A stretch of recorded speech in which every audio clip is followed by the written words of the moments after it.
5,000 planes reached the boneyard at Walnut Ridge, Arkansas. New planes, obsolete when they came off the production line, make the trip to the scrap heap along with fighting veterans of global war.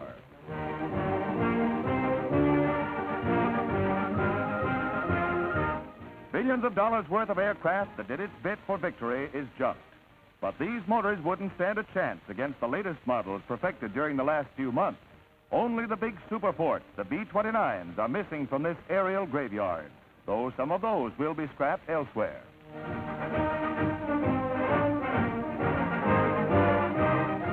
Many former war planes are being sold by the government for civilian use, but whatever can be salvaged will be melted down. But these outmoded types have reached the end of a job well done.